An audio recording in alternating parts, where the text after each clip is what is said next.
Choo funny. We're here with the bro. It's the Cuzzy Brooklyn. What up, fam? 871. We're super honoured to have the bro here in our space, in our whare. And so we thought, what a perfect opportunity to have a little kōrero. Steve's going to ask us a couple questions. We're just going to have a little yarn, see where it goes. One very tino cringe for me when it comes to moko is when I get clients reach out to me. They basically want to compare rates. This is the huge. This is the. Because like to shop around for the cheapest mahi. Exactly. So he tino cringe tera because I'm not the one, bro. Like, come to me because you are after my style, my mahi, not to see where the best deal on the west side of town is. Can definitely piggyback off the bros one there, because I think that's something that every moko artist has probably had a little bit of experience with. People are always going to be looking around for cheaper options, but I'll leave just on that note of that ick. Cheap moko is not good moko, and good moko is not cheap. Really, don't be trying to bargain with these things, our taonga, you know, because where's that energy when it comes to everything else in your life, you know?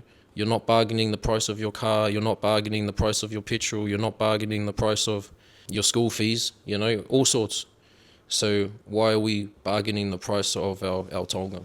Something that have been we're very fortunate to have, something that the colonizer really tried to erase from us and eliminate from our people. So for people like ourselves, you know, moko is very important to us and we hold it very dearly. So it's quite disrespectful when we're approached with that type of manner. My moko ick would be not sitting still. Sit still, Cousin, this is a rites of passage, this is an initiation, and pain is a part of the process. If you're not mentally ready for the pain that you're about to endure, just keep waiting, bro, or keep saving your money or whatever it is, bro, but be prepared to be in pain for as long as it takes for that piece to be completed. So yep, that's mine now. Sit still, don't move, don't complain. Trust the process. Best ideal kaiwhawhi message me, approach me wanting to get moko is, kia ora my cuz, love your mahi, been following you for a little while now, bro, and I really love your style, and I'm looking at getting a piece. The piece I'm looking at is I want a full leg from knee to ankle wrap all the way around. My budget is $. I'm looking at these dates and I want it to represent my whakapapa, my whānau, and where I'm at in my life right now. Is this something you can help me with? Ngā mihi, kia ora koutou, so-and-so, this is me, Jar Jar. That is my perfect situation of someone messaging in for moko, and that makes my whole entire process super easy, and it actually makes me excited to meet you and want to give you the best possible outcome for yourself and for me as well. Seamless communication that makes that experience with having ideal kaiwhawhi clear in the description of who they are, of what they're after. Just to put the cherry on top, straight the ways before even mentioning, bro, where do I send deposit to? You know, without having to chase that up, without having to wait on it. Little things like that. A kaiwhawhi that prepares themselves mentally. A tinana, a wairua. A tinana is underrated, you know. Having someone come through that has the perfect canvas for you to lay your best mahi, that goes hand in hand with the art. Ideal placement for me, I've been really enjoying the kurawaka placement. Full arm wrap. I've found a nice rhythm. I think my own template when it comes to marking up that area and using that template almost as a signature identifier of my style. Always bring it on when it comes to full arm sleeve, puhoro. We love that. I would say it comes down to education and wānanga. We have a generation now of tattoo artists where it's as easy as going on to eBay or Temu, buying a machine for $50 or $60, and just starting.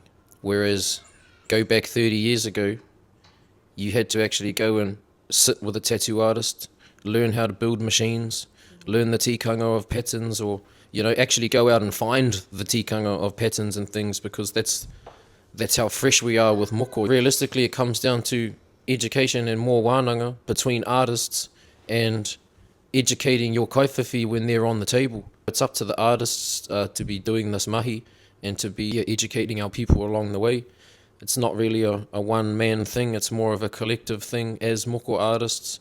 That topic's a real deep one now, Steve. And I could go, my mind right now is showing me 3-4 other fucking avenues that we could go down, but I would say the key out of all of that is education and wānanga. Spend more time with proper moko artists that have been here, been doing the work. Yeah. I agree with what you're saying, bro, and I think what will help strengthen tikanga and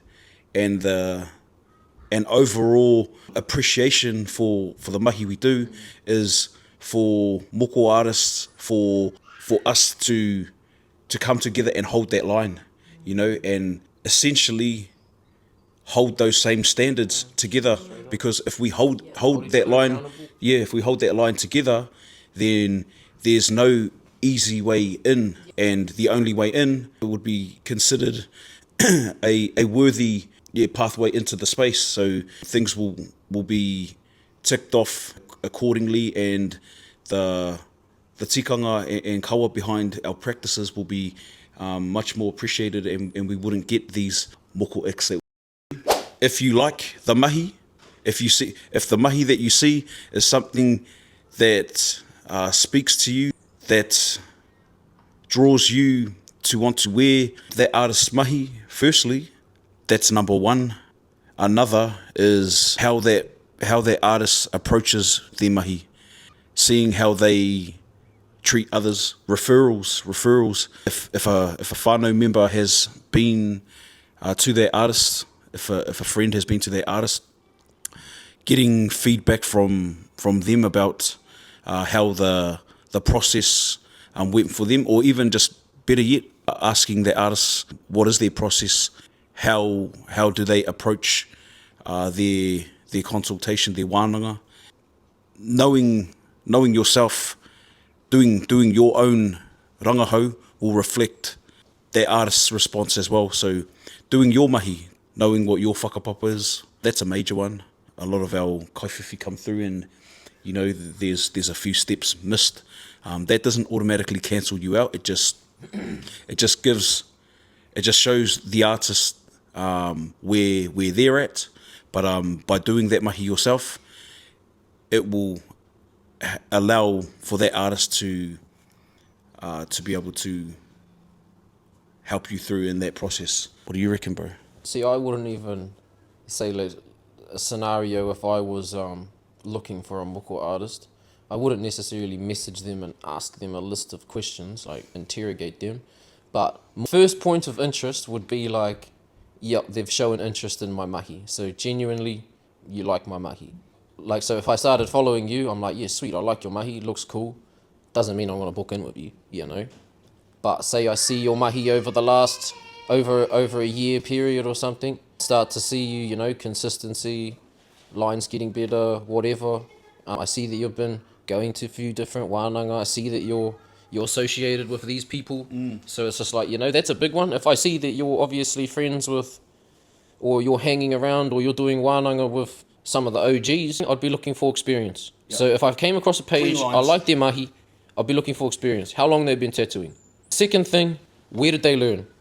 Where does their mātauranga come from? Who did they spend the time with to be like, yep, I know enough to start practicing moko? That would be a big one for me. And then obviously, cleanliness of mahi. Is their mahi clean? Is it consistent? Are the lines wobbly? Whatever. Do you work out? Do you have strength in your wrist? All of those things. All of those things matter. My main one is what type of person are you? Are you a good, genuine person that I genuinely want to spend the next 8 hours with? Because if it ain't, fuck, bro, I go to someone else. Know within yourself, I resonate with that guy. I like his vibe, like he's a good dude. Like I could have a yarn with him. Yeah, let's just say I'm a kaiwhawhi. I don't know anything about the process. I think having a portal into the personality of the artist, you know. So I think that comes back to how we as artists promote ourselves through our platforms, right? Yeah, so being able to see, okay, this moko artist, bro, he's got mean work, you know. I've been following him for a while. He's into his whole health hauora journey. I'm actually a CrossFitter myself, you know. Things that relate, that can draw attraction, that match. I think those kind of things help to bridge a decision on who I'm choosing as an artist, you know. How relatable are you? Yeah. Where'd you come from? What knowledge do you hold, you know, and why should I choose you to be my guitar? We'll wrap it up there for that one. All right, going full circle all the way back to the start. We're going back to the traditional tools, baby. That's where I see it going. Easy way to say it, there will be a large amount of people in the near future who want to go back to our traditional practices of using the uhi, and it will be encouraged within the moko community, even though there will be a large amount of people who will never go back to using a uhi. I can guarantee you that the evolution of moko is moving back to the traditional tools now. And there'll be a lot of other input as well, but that's just me, and that's what I think. Yeah. I second that one too. We've called it all about this exact topic earlier today, and what I can see is our artists going back there and then re-innovating the way we use the tools. The tools being innovated, they already have been. Bro's already shared a bit of a kōrero about what's already happening now. It's amazing to hear, and it is a revival. But yeah, I do see another evolution of how we approach those tools again. Adding on to that as well, not taking away from machine mahi, because that ain't going nowhere, and if anything it's just going to get bigger and better as well. But I feel like where we're at the moment, people are looking for something a bit deeper. People are looking for something a little bit more traditional. People are wanting to experience what their tupuna went through. 100%. And until you do, you won't know why I believe in this so much even, you know? Because, yeah, I've seen it firsthand, and experienced it. Experienced it firsthand, and it's an unfathomable mauri that is created within your tinana and those tools and the people that are involved. And I think it's a practice that Māori have missed out on it for a long time, and it's something that I think that we as young Māori, especially young Māori men, need to bring back as a rites of passage, as an initiation, as a setting you up to be a man. Because at the moment we're walking around with a whole lot of uninitiated men, and they're confused and they're struggling, and sadly they're actually taking their own lives. We're at a pretty struggling point where I think moko is a huge tool in this process of not only healing ourselves but healing our whānau as well, you know, and our iwi, you know. Yeah. I think the uhi actually has a big part to play in that role, but also this is just me and my perspective, and this is where my energy is going towards, I guess. Is really pushing for Māori and myself as well to get involved and utilise and try and learn the traditional tools, bro. But also, another thing as well with the evolution of moko, I'm excited to see our artists, especially our young artists up and coming, including myself, push the barriers and make changes, bro. Create new things, bro. Because, yeah, like, it needs to happen. All of us are full with this creative juice. It's looking for new ways and new avenues to be expressed. I'm looking forward to that. That's just my 5 that I really respect their mahi. I respect the people that they are. I look up to them in a lot of ways. And my mahi is genuinely, a lot of it is inspired by some of these artists, you know.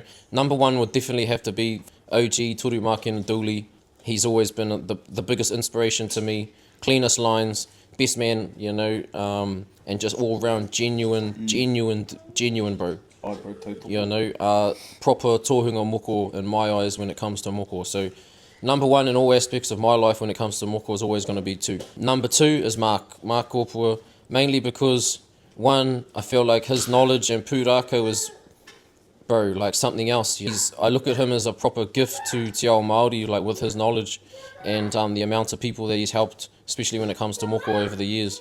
So yeah, Mark would definitely have to be number 2. Number 3 is Uncle Hemi Te Pieti, OG, triple OG.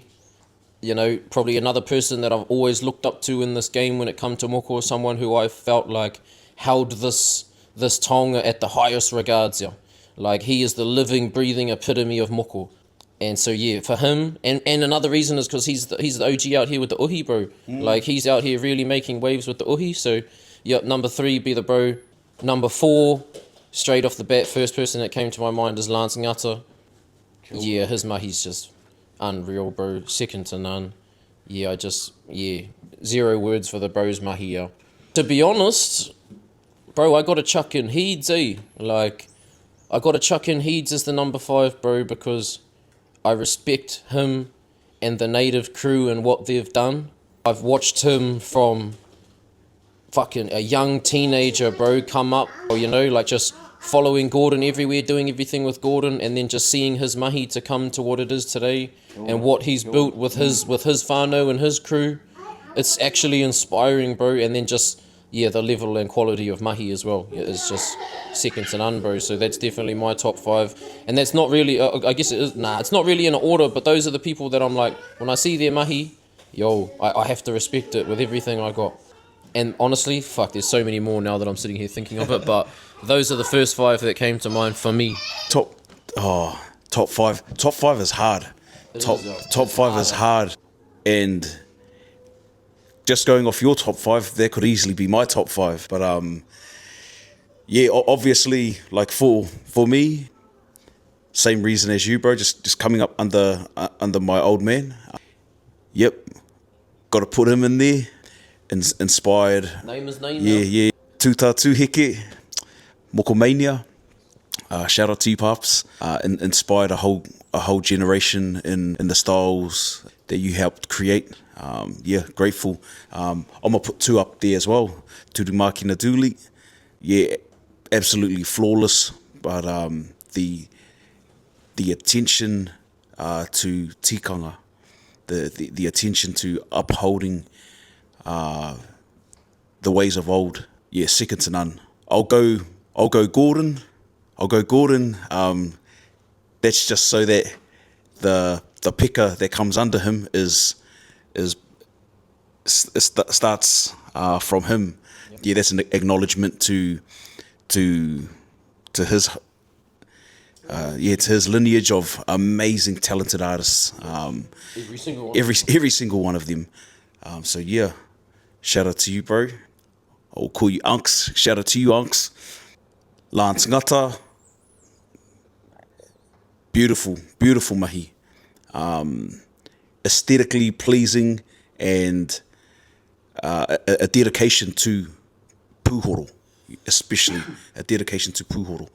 I'm gonna say our bro Moko Ayo, the hard work and dedication of being absolutely unapologetically maniapoto in all of your style, my brother, and the way you hold your space and the lane that you've paved for yourself. Yeah, against all odds. I'll let you tell your story one day, but yeah. Top 5's hard, man. It is top. Very hard. Yeah. I was thinking of so many others just then as the bro was naming his. But I have to name one more that I've been a fanboy of for a long time, and that's Tāwhanga. Bro, just his mahi. I always call his mahi, like his mahi's got swagger. His mahi's got style, bro. Like, it's just everything he does is new. Yeah, out of the box, bro. It's just aesthetically pleasing, bro. Like, just love it. Do a whole podcast on artists and bro. To be honest, could do. I actually could do, in a positive way too. You know, like, because we have so much talent out there, so much talented kaitaha, so much talented just Māori in general. So here's a celebration to Māori and all of our arts, and ngā mihi te moko for giving us this platform, giving us this vehicle, and Giving us his life. literally, Life. literally giving us life. So, yeah, mean whānau.